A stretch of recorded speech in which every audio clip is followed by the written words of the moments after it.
약속은 영원해. 아멘. 푸른 마르고 꽃을 주의 약속은 영원해.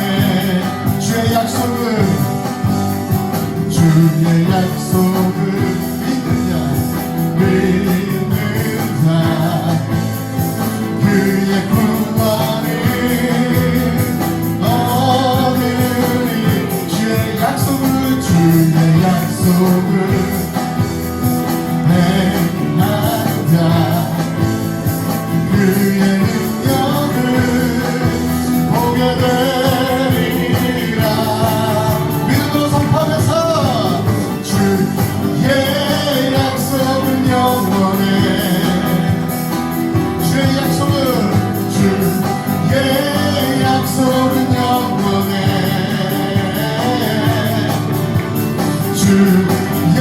주의 약속은 영원해.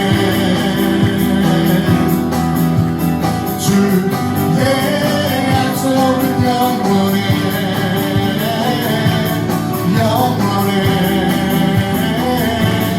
영원해. 주의 말씀은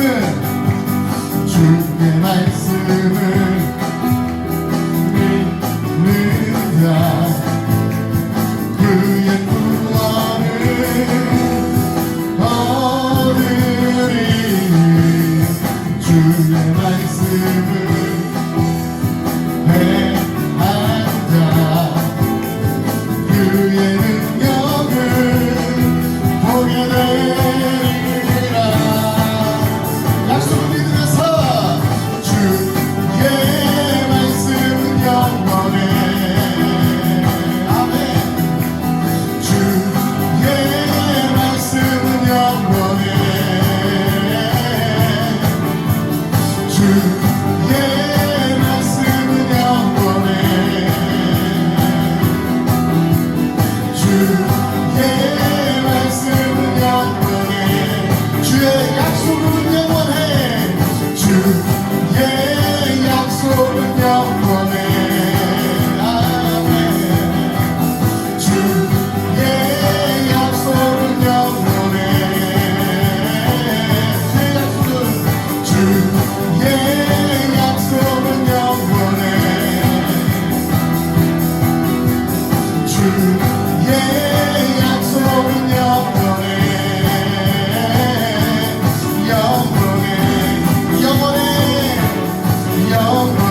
크신 우리 주 예수님을 바라보십시다.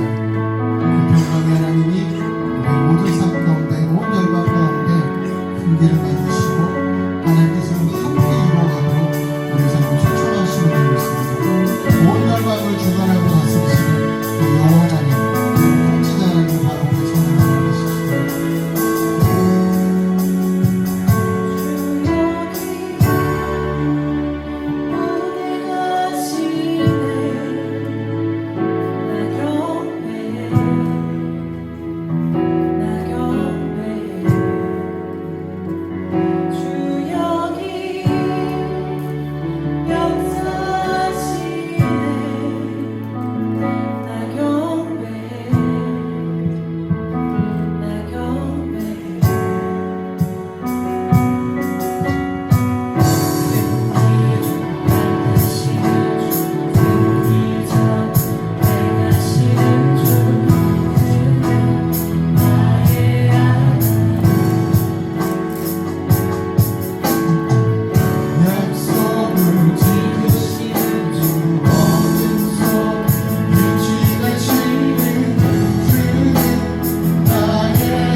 그 길을 만드시는 그 기적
하는 주 예수여 오시옵소서.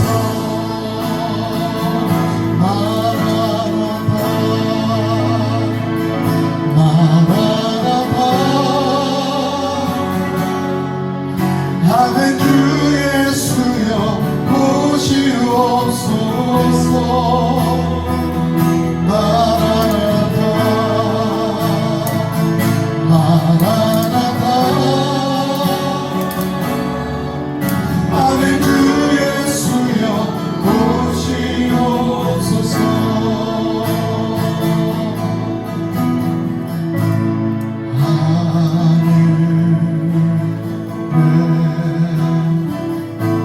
하늘에 계신 아버지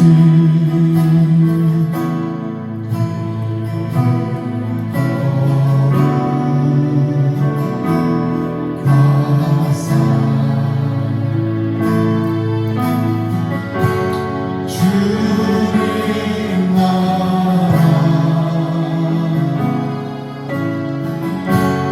임하시오 뜻이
통신대학교 신학대학원의 역사학자를 지내신 박용규라고 하는 교수님이 계십니다. 지금은 은퇴하셨는데요. 이분이 쓰신 책 중에 세계 부흥운동사라고 하는 책이 있습니다. 이 책을 보면 지금까지 인류의 모든 역사 속에서 일어난 부흥운동에 한 가지 공통점이 있다 라고 그렇게 이야기를 합니다.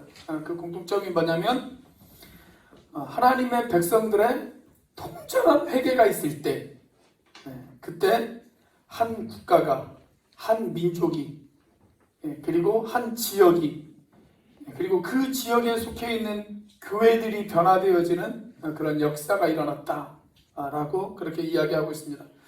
그러면서 말하기를 우리 한국교회가 다시 살아나려면 말씀 선포를 통해 죄에 대한 철저한 회개와 참회가 있어야 한다. 오늘날 한국교회의 강대상에서 죄에 대한 지적을 거의 찾을 수 없다.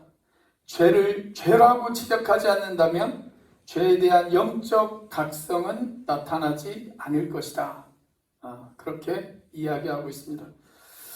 우리 한국교회 부흥의 기초가 되어진 사건이 1907년에 있었던 평양 대부흥운동이었습니다.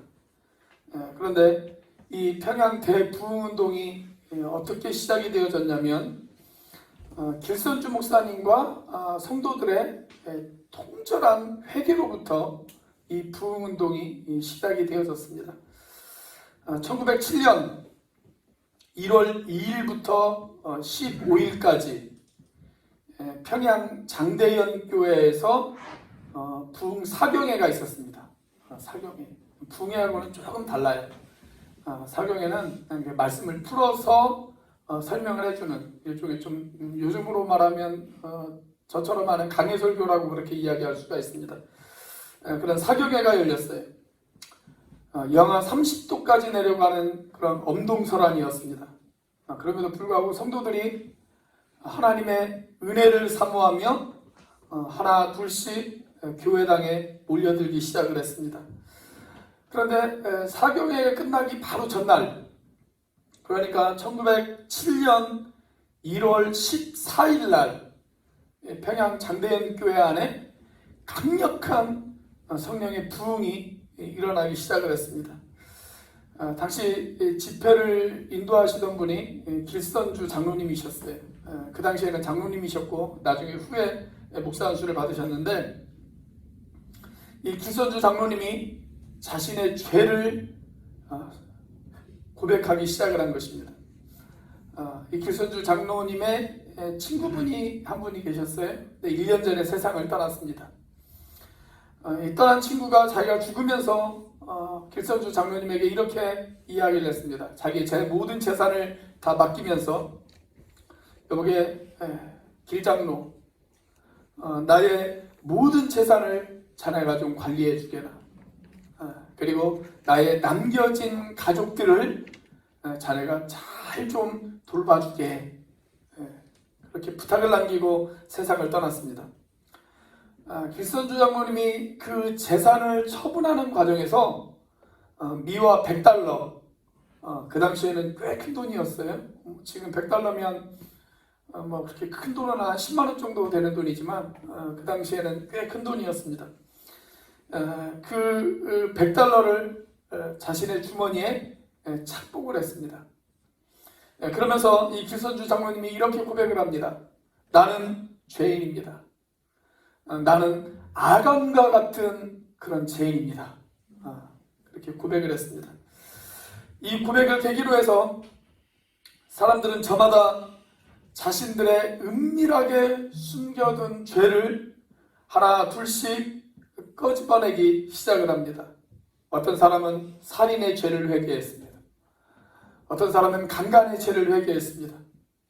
어떤 사람은 남을 사기친 죄를 회개했습니다. 어떤 사람들은 도둑질한 죄를 회개하기 시작을 했습니다. 이렇게 온갖 것들을 참여하면서 하나님 나를 용서해달라고, 하나님 제발 나를 버리지 말아달라고 그들은 하나님 앞에 부르짖기 시작을 했습니다. 결국 이 울부짖음은 예배당을 눈물로 적셨다라고 그렇게 역사는 기록하고 있습니다. 그러면서 이 회개운동이 빠르게 다른 지역으로 퍼져나가기 시작했어요. 다른 교회로 퍼져나가기 시작을 했고, 급기야는 이 땅 전체를 거대한 참회의 물결로 뒤덮어버렸습니다. 이 회개운동이 있었기 때문에 오늘날의 한국교회가 있었다라고 그렇게 많은 목회자들과 신학자들은 이야기를 하고 있습니다. 자, 그런데 오늘 본문에서 말라기 선지자는 당시 이스라엘 백성들에게 이런 회개의 복음을 전하고 있습니다. 자, 오늘 본문에 시작이 되어지는 7절 말씀을 우리 같이 한번 읽어보겠습니다. 7절 말씀 같이 읽습니다. 시작. 만군의 여호와가 이르노라, 너희 조상들의 날로부터 너희가 나의 규례를 떠나 지키지 아니하였도다. 그런즉 내게로 돌아오라, 그리하면 나도 너희에게로 돌아가리라 하였더니 너희가 이르기를 우리가 어떻게 하여야 돌아가리이까 하는도다. 자, 여기 하나님께서 뭐라고 이야기를 하시냐면 내게로 돌아오라, 그렇게 이야기하십니다. 한마디로 말하면 회개하라, 이 이야기죠. 자, 이 하나님의 외침에 대해서 이스라엘 백성들이 뭐라고 부르짖었냐면 이렇게 이야기를 했어요. 우리가 어떻게 돌아갈 수 있습니까? 우리가 어떻게 돌아갈 수 있습니까? 여러분, 이스라엘 백성들이 어떻게 다시 하나님 앞에 돌아올 수 있었을까요? 그리고 오늘 이 시대를 살아가는 저와 여러분들은 과연 어떻게 하나님 앞에 돌이킬 수 있을까요? 첫 번째, 회개함으로 돌이켜야 합니다. 회개함으로 돌이켜야 합니다. 자, 오늘 읽지는 않았는데 우리 1절 말씀을 같이 한번 읽어보겠습니다. 1절 말씀입니다. 시작. 만군의 여호와가 이르노라, 보라, 내가 내 사자를 보내리니 그가 내 앞에서 길을 준비할 것이요 또 너희가 구하는 바 주가 갑자기 그의 성전에 임하시리니 곧 너희가 사모하는 바 언약의 사자가 임하실 것이라. 여기 보면 내 사자를 보내리니 이런 말이 등장을 하죠. 자, 말라기가 구약시대의 마지막 선지자였다면 신약시대의 첫 번째 선지자는 침례 요한이라고 이야기할 수가 있습니다. 자, 여기 등장하는 내 사자란 바로 침례 요한을 의미합니다. 여러분, 침례 요한이 이 땅에 와가지고 외친 첫 번째 메시지, 무슨 메시지였는지 여러분들 기억하십니까? 자, 마태복음 3장 1절에서 3절까지 말씀 같이 한번 읽어보겠습니다. 시작. 그때에 침례 요한이 이르러 유대 광야에서 전파하여 말하되 회개하라 천국이 가까이 왔느니라 하였으니 그는 선지자 이사야를 통하여 말씀하신 자라. 일러스되 광야에 외치는 자의 소리가 있어 이르되 너희는 주의 길을 준비하라 그가 오실 길을 곧게 하라 하였느니라. 자, 요한의 사명이 뭐예요? 요한의 사명은 앞으로 오시는 분, 그분의 길을 준비하는 것, 그것이 침례 요한의 사명이었어요. 자, 그렇다면 요한이 준비해야 하는 일이 무엇이었을까요? 예수님이 오시기 전에 요한이 준비해야 되는 일, 그 일이 뭐였냐면 사람들을 회개시키는 일이었습니다. 우리가 복음서를 살펴보면 우리가 주님을 영접하기 전에 우리가 먼저 해야 할 일이 하나가 있어요. 주님을 영접하기 전에 우리가 먼저 해야 할 일, 그게 뭐냐면 회개하는 일입니다. 회개하는 일. 그래서 성경은 순서가 어떻게 되어 있어요? 회개하라, 그리고 주 예수를 믿으라, 이렇게 되어 있습니다. 이 순서가 단 한 번도 바뀐 적이 없어요. 회개하고 주 예수를 믿는 것입니다. 어떤 사람들은 자기가 예수님을 영접했다고 말해요. 그런데 삶은 하나도 변하지 않았어요. 그 사람은 회개 없이 그냥 입술로만 믿는 것입니다. 그래서 회개라는 것은 내가 주님을 받아들이기 위한 준비 작업이다 라고 그렇게 이야기할 수가 있습니다. 자, 그렇다면 이스라엘 백성들이 예수님이 오기 전 그들이 회개해야 할 일, 그게 뭘까요? 말라기 시대의 사람들이 예수님이 이 땅에 오시기 전에 그들이 하나님 앞에 회개했어야 하는 그들의 죄, 그게 뭘까요? 자, 5절을 보면 그들이 회개해야 될 5가지의 죄를 우리에게 소개하고 있습니다. 자, 5절 말씀 같이 한번 읽어보겠습니다. 시작. 내가 심판하러 너희에게 임할 것이라 점치는 자에게와 가늠하는 자에게와 거짓 맹세하는 자에게와 품꾼에 사게 대하여 억울하게 하며 과부와 고아를 납치하며 나그네를 억울하게 하며 나를 경외하지 아니하는 자들에게 속히 증언하리라. 만군의 여호와가 말하였느니라. 자, 말라기 시대 하나님의 백성들 가운데 있었던 대표적인 5가지의 죄. 자, 첫 번째가 뭐냐면 점치는 것이었습니다. 점치는 것. 왜 하나님의 백성들이 점을 칠까요? 지금도 교회 다니고 예수 믿는다 라고 그렇게 이야기하는 사람들 중에 종종 점을 치는 사람들이 있습니다. 점을 치는 사람들. 저희 교회는 안 계시죠? 그런 분 안 계시죠? 가끔 그 청년들이 그 뭐 대학교 축제나 이런 데 가보면 또 관광지나 이런 데 가보면 재미 삼아서 보는 점 중에 타로점이 있어요. 타로점. 그럼 그것도 점이에요. 그것도 점입니다. 그런 거 하지 마세요. 그것도 죄 짓는 거예요. 그것도 점이에요. 제가 제주도에 와가지고 깜짝 놀랐던 것 중에 하나가 있는데요. 지금은 거기 가보니까 없어지고 안 보이더라고요. 근데 그 오라동 주민센터 근처에 점집이 하나 있었어요. 점집이. 근데 제가 그 앞을 우연히 차를 타고 지나가다가 깜짝 놀랐습니다. 그 점집 앞에 그 뭐 안내 현수막 같은 것이 하나 걸려 있는데 뭐라고 걸려 있냐면 이렇게 걸려 있는 거예요. 장로 집사 환영. 그렇게 쓰여져 있더라고요. 아니, 장로라고 하는 분들이, 집사라고 하는 분들이 얼마나 많이 갔으면 그런 글귀가 적혀 있겠어요. 그죠? 자신들의 미래를 하나님 앞에 맡기지 못하는 거예요. 그래서 불안하거든요. 그래서 점을 보는 거예요. 여러분, 이거 죄입니다. 죄. 그게 왜 죄냐면 하나님을 신뢰하지 못한다는 죄예요. 내가 하나님을 신뢰하지 못하거든요. 그래서 불안해서 점을 치는 거예요. 자, 두 번째 죄 뭡니까? 간음하는 죄. 자, 세 번째 죄는 거짓 맹세하는 죄. 자, 네 번째는 일을 시켜놓고 줘야 될 이웃들의 품삯을 가로채는 죄. 자, 마지막 다섯 번째는 과부와 고아와 나그네들을 돌보지 않고 버려두는 죄. 이것도 회개해야 될 죄예요. 우리 주변에 있는 사회적인 약자들, 그들을 돌아보지 않는 것, 그것도 죄입니다. 우리 아까 탁진만 집사님이 이야기하셨던 것처럼 그런 사회적 약자들을 향해서 나 몰라라 하는 것, 그것도 우리가 하나님 앞에 회개해야 될 죄라고 성경은 우리에게 이야기하고 있습니다.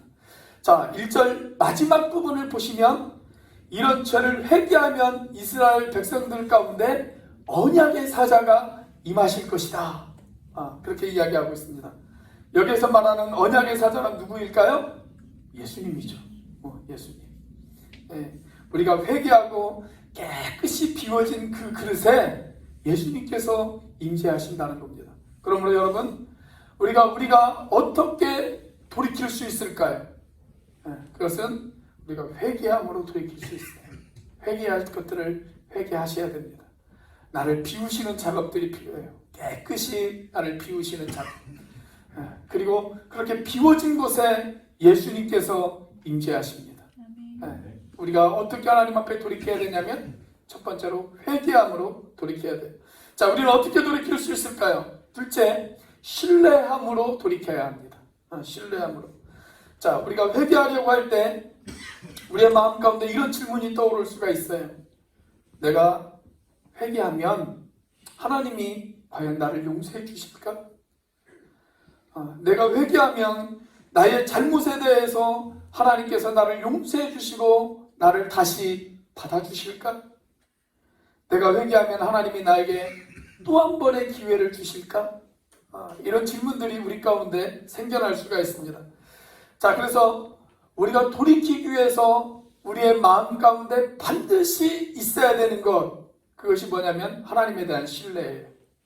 믿음이라고 이야기할 수가 있습니다. 하나님에 대한 믿음. 내가 돌아가면, 내가 내 죄를 고백하면 하나님이 나를 용서해 주실 것이라고 하는 믿음, 그 믿음이 있는 사람이 회개할 수가 있어요. 그 믿음이 없으면 우리가 어떻게 하나님 앞에 돌이킬 수가 있겠습니까? 자, 그런데 하나님이 지금 뭐라고 하시냐면 6절에서 이렇게 이야기를 하십니다. 자, 6절 말씀 같이 한번 읽어보겠습니다. 시작. 나 여호와는 변하지 아니하나니 그러므로 야곱의 자손들아 너희가 소멸되지 아니하느니라. 자, 하나님의 백성들이 소멸되어지지 않도록 하나님께서는 결코 버려두지 않겠다. 그렇게 약속을 하세요. 그 약속을 누가 하셨어요? 하나님이 하셨어요. 그런데 그 하나님께서 지금 자기 자신을 어떻게 우리에게 소개하고 있습니까? 나 여호와는 변하지 아니하나니. 그렇게 우리에게 하나님 당신을 소개해 주고 있습니다. 여러분, 우리 하나님과 사람들 사이에서 가장 본질적인 차이가 하나 있어요. 하나님과 사람 사이에 가장 본질적인 차이. 그게 뭔지 아십니까? 여러 가지가 있을 수가 있지만 그 중에 하나는 뭐냐면 하나님은 변함이 없어요. 그런데 사람은 시시때때로 변해요. 오늘 다르고 내일 다를 수 있습니다. 오늘 내 앞에서는 이렇게 말하고 내일 또 다른 이야기를 할 수가 있어요. 그게 사람이에요. 자, 그렇기 때문에 우리가 사람에게 우리의 인생을 의탁한다면 얼마나 불안하겠습니까? 수시로 변하는데 그 사람에게 우리의 인생을 어떻게 의탁할 수가 있겠어요? 요즘 LH 토지공사 사건 때문에 전국이 난리가 났죠. 나라의 국토를 맡아서 잘 좀 관리해달라고 그렇게 나라의 국토를 맡겼더니 자기네들끼리 다 해먹어버렸어요. 그래서 LH 토지공사를 어떤 사람들은 이렇게 부르더라고요. 내 토지공사라고. 내 토지공사라고, 내 토지공사라고 그렇게 이야기하는 사람들이 있습니다. 여러분, 사람들은 가변적이기 때문에 우리의 인생을 사람에게 맡길 수가 없어요. 그런데 하나님은 불변하십니다. 그 하나님의 약속도 불변하십니다. 우리를 향한 하나님의 사랑도 불변하십니다. 그래서 우리는 불변하시는 그 하나님을 신뢰할 수 있고 그 하나님 안에서 우리가 삶의 소망을 가져야 됩니다. 우리가 지금은 좀 방황하고 있지만, 우리가 지금은 좀 어둠 속에서 헤매이고 있지만, 우리가 지금은 하나님의 기대에 미치지 못하는 그러한 삶을 살고 있지만, 그럼에도 불구하고 우리를 포기하지 않으시는 하나님, 그럼에도 불구하고 우리를 여전히 사랑하시고 계시는 하나님, 우리를 향하여 여전히 돌아오라고 외치시는 하나님, 그 하나님을 믿음으로 우리는 다시 돌아갈 수가 있습니다. 마치 복음서에서 아버지의 모든 재산을 가지고 집을 나간 탕자가 내가 아버지에게로 돌아가면 아버지가 나를 다시 맞아주실 것이라고 하는 믿음을 가지고 그가 아버지에게로 돌아갔듯이 우리에게도 그런 하나님을 향한 믿음이 있어야 된다고 성경은 우리에게 이야기하고 있습니다. 그 믿음이 있는 사람이 하나님 앞에 다시 돌아갈 수가 있는 거예요. 그 하나님을 신뢰하고 돌이킨다면 하나님께서 저와 여러분들 가운데 새날을 주실 것을 믿으시기를 바랍니다. 이런 이야기가 있어요. 어떤 부자 부부가 요트를 타고 여행을 떠났습니다. 한참 바다를 달려가고 있는데 갑자기 바다 한가운데에서 아주 큰 풍랑을 만났습니다.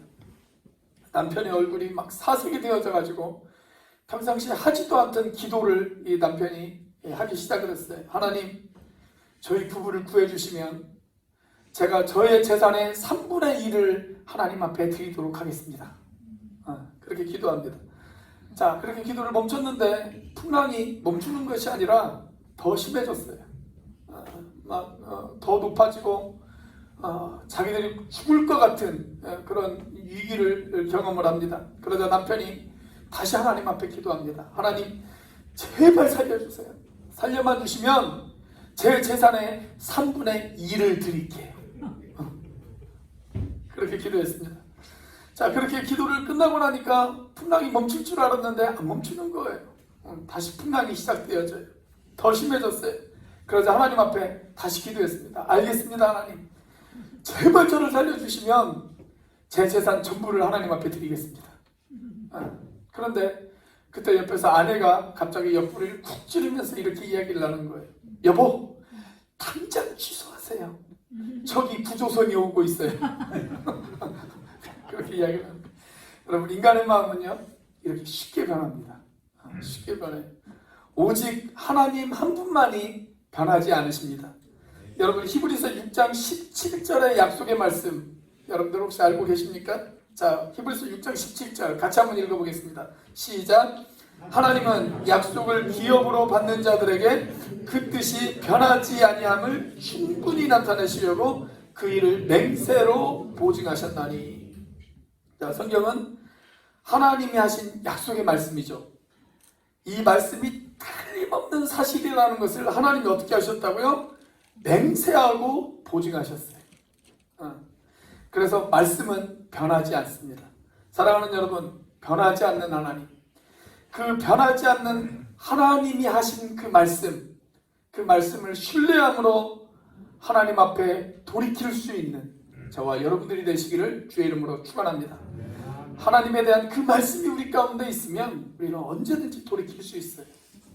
그 신뢰의 말씀을 우리가 믿는다면, 내가 언제든 하나님 앞으로 돌아가면 하나님이 나를 맞아주시고 나를 품어주시고 나를 용서해 주실 것이다 라고 하는 그런 믿음이 우리에게 있다면, 그 하나님의 말씀을 믿는다면 우리가 언제든지 하나님 앞에 돌아갈 수 있지 않겠습니까?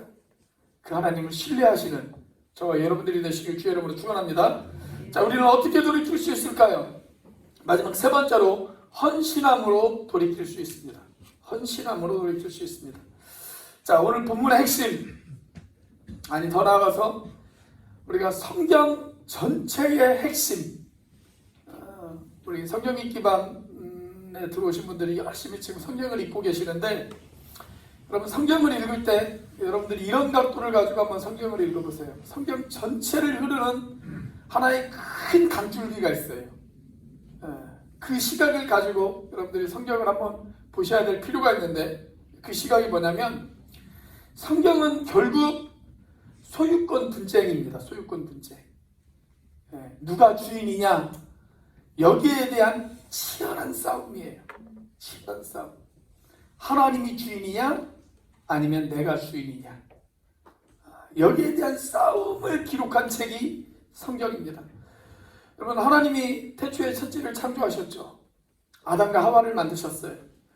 그리고 이 아담과 하와가 처음에는 에덴 동산에서 하나님을 주인으로 모시고 그들이 행복하게 살았습니다. 자, 그런데 어느 날 자기들이 하나님처럼 되고 싶어 했어요. 하나님 같이 되고 싶어 했다라고 그렇게 성경은 이야기하고 있습니다. 이제 더 이상 나는 하나님의 종이 아닙니다. 이제 내 인생 내가 주인이 되어서 한번 살아보겠습니다. 이렇게 생각했단 말이에요. 그게 뭐예요? 그게 죄예요. 그게 죄. 선악과를 따먹은 것이 죄가 아니고, 선악과를 따먹게 되어진 그 배경 속에는 그런 인간의 마음이 도사리고 있었다라는 거예요. 내 인생 내가 주인이 되어져서 살아보겠습니다. 그게 바로 죄입니다. 여러분, 그 사건 직후에 인간이 끊임없이 하나님 앞에 도전합니다. 자기가 주인이 되어지겠다고 하나님 앞에 도전을 합니다. 그러면 하나님께서 그들 가운데 벌을 내리시고 그들을 심판을 하세요. 자, 그런데 하나님, 내 인생의 주인이 내가 아닙니다. 내 인생의 주인이 하나님입니다. 그것을 인정하고 하나님 앞에 무릎을 꿇는 순간 하나님께서는 그들을 축복하십니다. 여러분, 내가 예수님을 영접했다. 그 이야기가 뭐예요? 내가 예수님을 영접했다. 내가 예수님을 믿는다. 그 이야기는 이제 내 인생의 주인이 내가 아니라 하나님임을 인정하는 거예요. 그래서 우리가 예수님을 주님이라고 부르지 않습니까? 나의 주인님 이렇게 부르잖아요. 내 인생의 주인은 내가 아닙니다. 당신이 내 인생의 주인이십니다. 그것을 인정하는 것이 예수님을 영접하는 것입니다.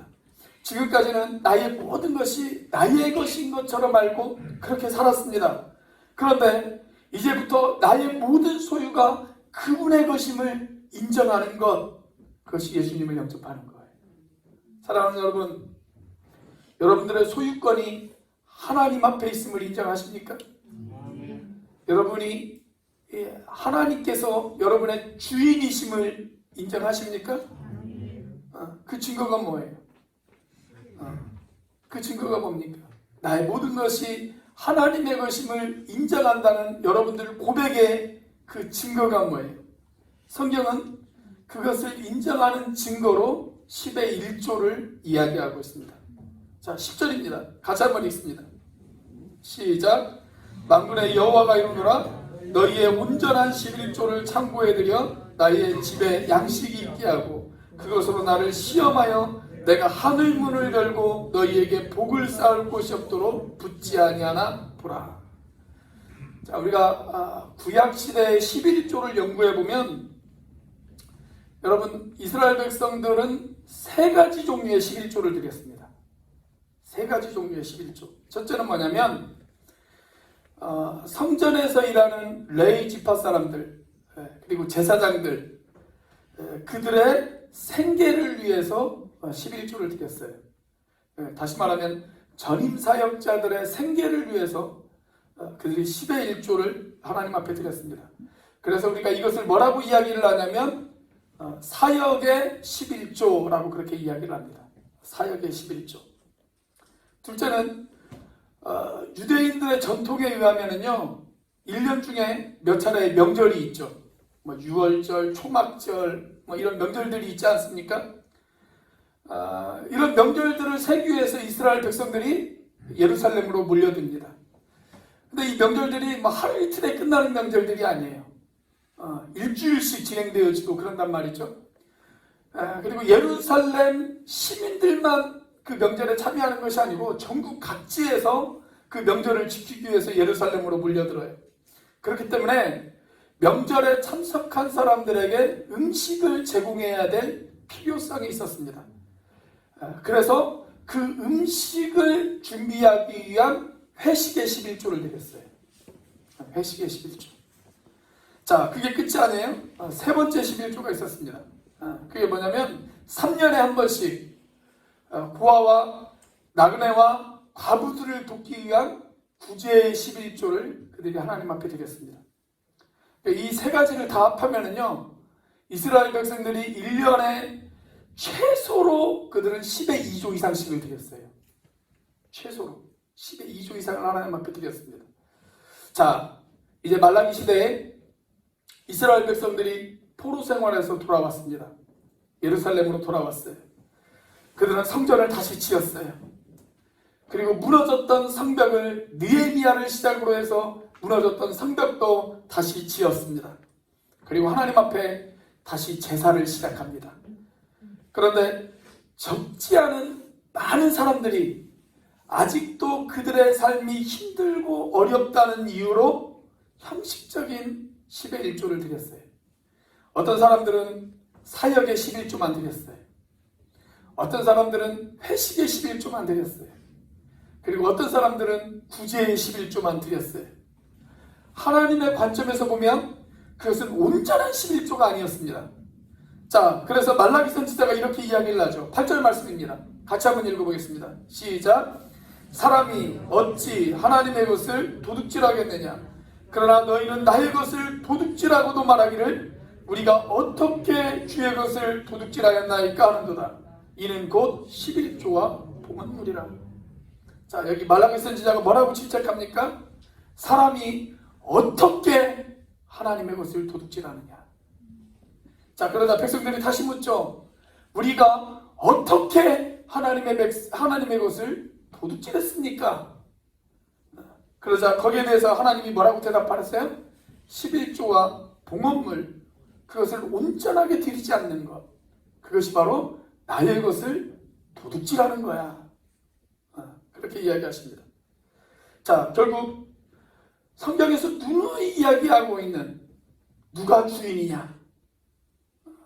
내가 10의 1조를 드리지 않음으로 인해서 하나님이 나의 주인이십니다 라고 하는 그 고백, 그 고백이 너희들이 정말 그 고백이 진짜 고백이냐, 그것을 한번 되돌아봐라. 이 이야기예요. 이 이야기. 그래서 전통적으로 10의 1조를 하지 않으면 교회에서 직분과 직책을 주지를 않죠. 저희 교회 정관에도 직분자의 자격 가운데 분명히 10의 1조가 들어가 있습니다. 하나님의 주인 되심을 인정하지 않는 사람에게 어떻게 하나님의 사역을 맡길 수가 있습니까? 그럴 수 없죠. 하나님의 주인이심을 인정하는 사람이 하나님의 일을 해야 하지 않겠습니까? 물론 우리는 지금 은혜의 시대에 살아가고 있습니다. 그래서 구약시대처럼 10의 1조 안 드렸다고 해서 벼락이 내리거나 그러지 않아요. 그런데 여러분 한번 생각해 보세요.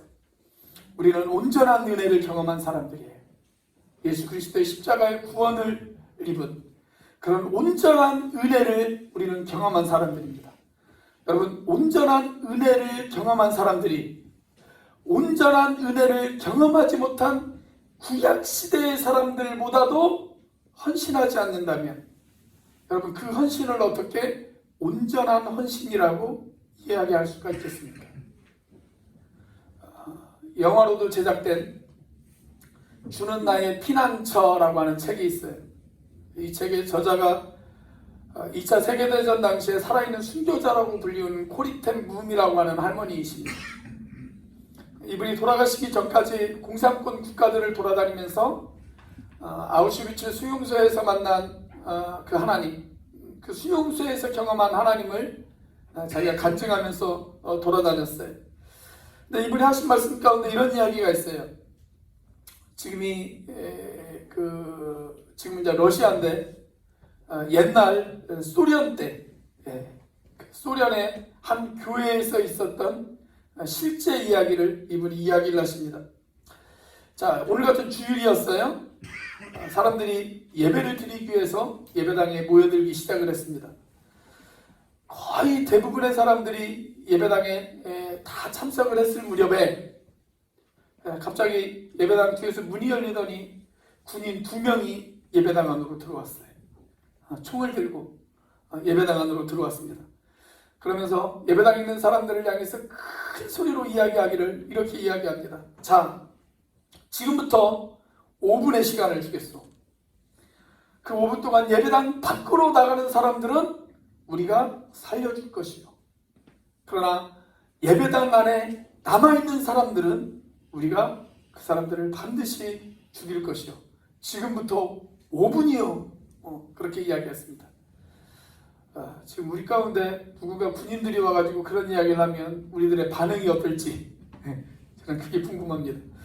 자, 그러자 저 한쪽 구석에서 눈치를 보던 한 사람이 자리에서 벌떡 일어나 예배당 밖으로 나갔습니다. 그러자 이쪽에서 또 한 사람이 일어나고 이쪽에서 또 한 사람이 일어나고 그렇게 이 사람 저 사람이 밖으로 나갔어요. 그리고 예배당에 남아있는 사람은 한 10명 정도 되어지는 사람만 예배당에 남아있었다고 그래요. 자, 그러자 군인 중에 한 사람이 예배당 뒤편으로 가더니 예배당 문을 잠궈버렸습니다. 그리고 이렇게 이야기를 하는 거예요. 여러분, 안심하십시오. 우리는 그리스도인입니다. 우리는 주님께 생명을 바칠 각오가 되어져 있는 사람, 그런 사람들과 함께 예배하고 싶었습니다. 우리의 예배, 우리의 찬송, 우리의 기도, 우리의 헌금, 그 모든 것이 우리가 하나님께 드리는 우리의 고백이 아닙니까? 그분이 우리의 주인이라는 삶의 고백이 아닙니까? 목사님, 다행이죠. 목사님은 밖으로 안 나가고 있었으니까 얼마나 다행입니까? 목사님, 우리의 삶의 모든 것이 주님께서 주인이시라고 하는 그 고백의 마음을 가지고 우리 이 시간 같이 하나님을 예배했으면 좋겠습니다. 예배를 인도해 주시지요. 그렇게 이야기를 했다고 그래요. 여러분, 중요한 질문은 이것입니다. 오늘 우리는 이 예배의 자리에 나오면서 여러분들은 여러분들 자신을 하나님 앞에 드리고 있으십니까? 그분이 나의 주인임을 인정하시고 계십니까?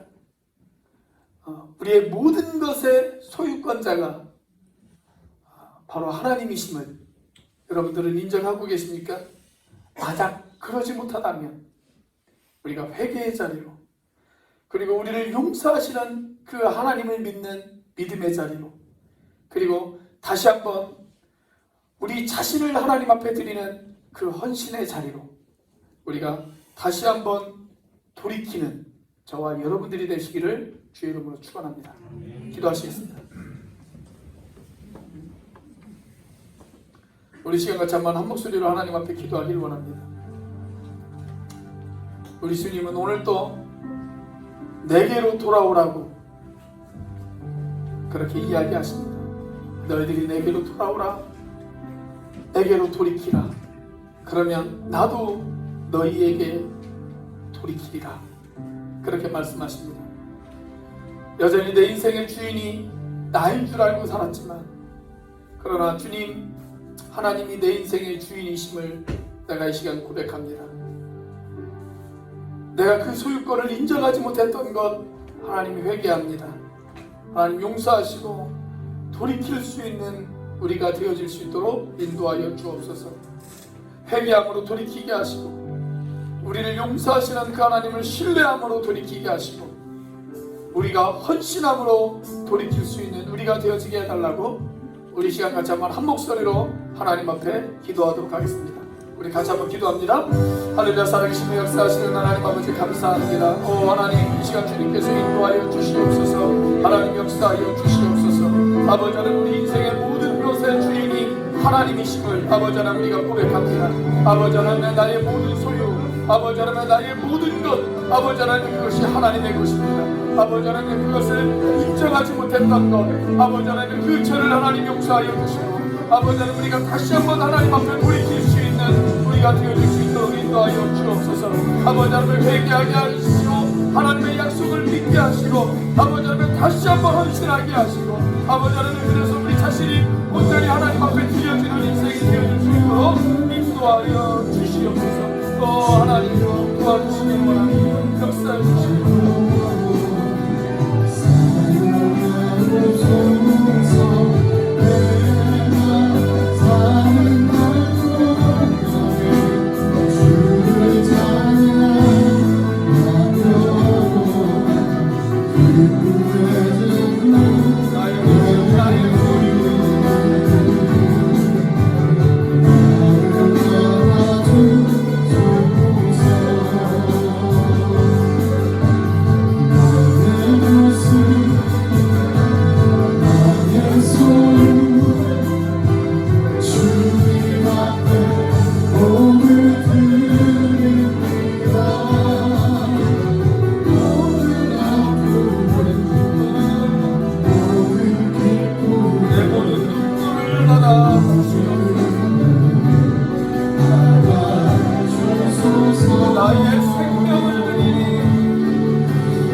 내게로 돌아오라 라고 외치시는 주님, 그렇게 부르짖는 그 하나님의 음성에 반응을 보이는 우리가 되어지게 하여 주시옵소서. 회개함으로 돌이키게 하시고 여전히 우리를 용서하시고 계시는 그 하나님을 신뢰함으로 돌이키게 하시고 하나님 기꺼이 하나님을 우리의 인생의 주인으로 모시는 그 소유권을 인정하는 헌신으로 돌이킬 수 있는 우리가 되어질 수 있도록 인도하여 주시옵소서. 이제는 우리를 위하여 십자가에 달리신 성자 하나님의 은혜와 그 독생자를 죽기까지 내어주신 성부 하나님의 사랑과 지금도 그 사랑을 깨닫게 하시고 충만하게 하시는 성령 하나님의 교통하심이 우리의 잘못에 대하여 돌이켜 하나님께서 원하시는 그 길을 걸어가기로 작정하는 우리 오늘의 교회 형제자매들 머리 위에 지금부터 이 영원까지 함께 하시기를 간절히 축원하옵나이다.